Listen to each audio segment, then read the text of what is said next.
Hello and welcome all. हामीले यस video सिरिजमा भिडियो सिरिज इन नेपाली भनेको Python programming video series in नेपालीमा हामीले एडभान्स कन्सेप्ट अफ पाइथन सिकिरहेका थियौं।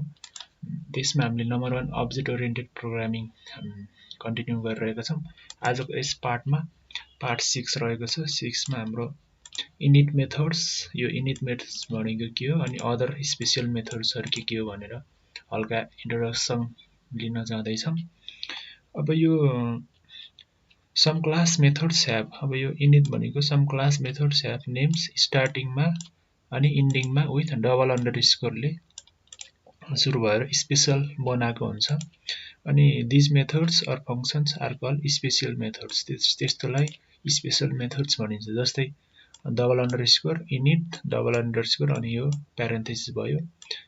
त्यस्तै एउटा एक्जाम्पल हो। त्यस्तै अरु धेरै हुन्छन् पाइथनमा। फर एक्जाम्पल कल भयो, डबल अन्डरस्कोर कल अनि डबल अन्डरस्कोर यो प्यारेन्थेसिस एउटा यो भयो। त्यस्तै एड भन्ने पनि हुन्छ, सबट्र्याक्सन, मल्टिप्लाई, डिभिजन, अरु धेरै प्रकारको स्पेशल मेथड्सहरु हुन्छन्। अब त्यो हामीले गुगल सर्च गरेर यो अरु तरिकाले एक्सप्लोर गर्न सक्छौं। अहिले हामीले यो कल भन्ने मेथड्सलाई हामीले प्र्याक्टिकली एक्जाम्पल गर्न जाँदैछौं। अब यहाँ छ यो हाम्रो डेरिभेटिभको डेफिनेसन हो। हाम्रो 11-12 मा अथवा क्याल्कुलसमा पढ्ने बेलामा डेरिभेटिभको यो डेफिनेसन भयो। f dash x is equal to limit h tends to 0 f of x plus s minus f of x अनि h हुन्छ यो डेफिनेसन। अब यसको लागि हामीले कसरी क्लास क्रिएट गर्ने त भनेर हेर्न जाँदैछौं। अब यसमा के गर्नु पर्यो, क्लास बनाउनु पर्यो। CLAS क्लास डेरिभेटिभ भनेर DERIVATIV डेरिभेटिभ भनेर हामीले क्लास बनाऊँ। अब हामीले डिफाइन मेथड्स बनाऊँ। अन्डरस्कोर अन्डरस्कोर INIT इनिट भयो, फेरि अन्डरस्कोर अन्डरस्कोर। अब यसमा हामीले सेल्फ दिनुपर्छ आर्गुमेन्ट्स अनि हामीले फंक्सन दियौं अनि h दियौं। अब h लाई चाहिँ हामीले के गरौँ 1e CLF 1 यो इरर जस्तो भयो 1e माइनस 8 भयो भनेको यो 10 to the power 8 भन्ने अर्थ भयो हाम्रो h tends to 0 त्यस्तोको लागि। अब हामीले अब्जेक्ट भेरिएबल डिक्लेरेसन गरौँ CLF self dot f is equal to f दिम CLF self dot h is equal to h दिम। यो अब्जेक्ट भेरिएबल भयो। अथवा हामीले फ्लोट h दिन सक्छौं। यसलाई float फ्लोट भनेको डेसिमल भ्यालुको लागि h लाई। यो एउटा हाम्रो मेथड्स भयो। अब हामीले त्यस्तै अब कल भन्ने एउटा अर्को मेथड्स पनि बनाऊँ। def diff underscore underscore call call underscore यो मेथड्स बनाऊँ। अनि हामीले यसमा के दिम सेल्फ त हामीले दिनै पर्छ अनि x दिम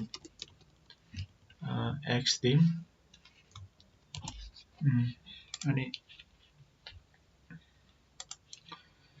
अब यो बनाइएको छ हामीले यो डेफिनेसन अनुसार x भनेको हामीले यो मेथड्समा कल भन्ने मेथड्समा दियौं, h भनेको हामीले यस्तो तरिकाले बनाउन मिल्छ। अनि त्यसपछि अब के गरौँ भन्दा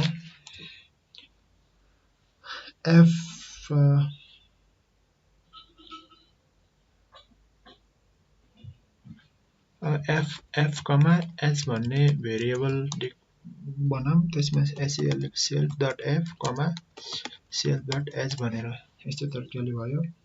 रिटर्न गरौँ अब return रिटर्न के गर्ने रिटर्नमा के गरौँ भन्दा f x plus h minus f of x अनि डिभाइड h गरौँ।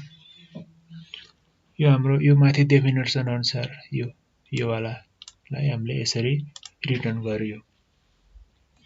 अब हामीले यो क्लास बनाइसक्यो। अब यसलाई रन गरौँ के आउँछ हाम्रो यसरी हाम्रो यो हामीले बनाएको क्लास अनि मेथड्सहरू रन भएको छ, टिक लागेको छ। यसमा हामीले कुनै पनि एरर आएको छैन, यसमा स्पेस छोड्नु हुँदो रहेनछ।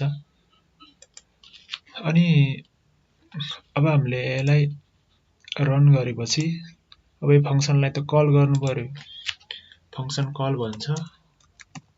कल अब हामीले के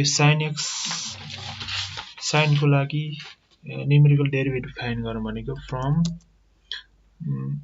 म्याथ म्याथ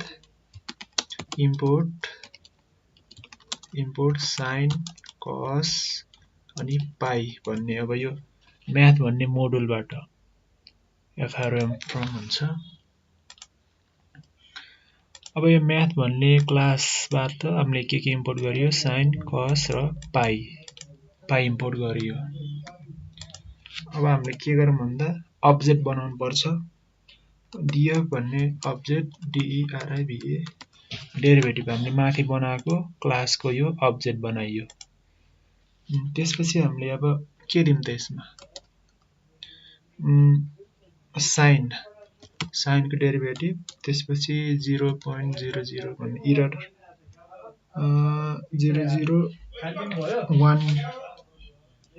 0.001 दिउँ यो। अनि अब हामीले के गर्नु पर्यो भन्दा अब एक्स नटको भ्यालु, यसलाई एकछिन रन गरेर हेरौँ। अब के दिउँ भन्दा X naught is equal to पाई/4 दिउँ, पाई/4। अनि डिएफ हामीले एक्स नट दिएर हामीले यसलाई कल गरौँ, के आउँदो रहेछ, यति आउँदो रहेछ 0.7 भनेको।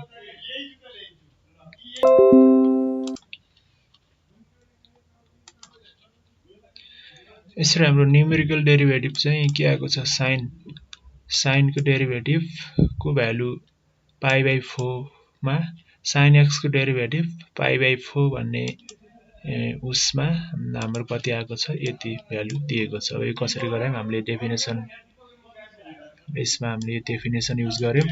डेफिनेसनमा के छ, limit s tends to 0 f x+1 यस्तो छ। यो क्लास कसरी बनायौँ, क्लास डेरिभेटिभ। अब हामीले यो मेथड्स बनायौँ त्यही अनुसार, माथि डेफिनेसन अनुसार। त्यसपछि हामीले कसरी रिटर्न गर्ने भनेर यो डेफिनेसन रिटर्न गर्ने भनेर बनाइयो। अब यसमा हामीले यो कल भन्ने मेथडको यसमा युज गर्यौँ। अनि यो हाम्रो इम्पोर्ट गरे मात्र हो। अब डेरिभेटिभ भने अब्जेक्ट बनाइयो।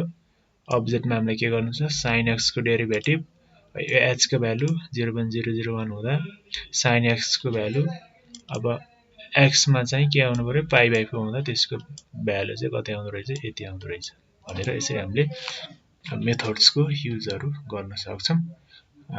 आजलाई यति नै। Thank you for watching.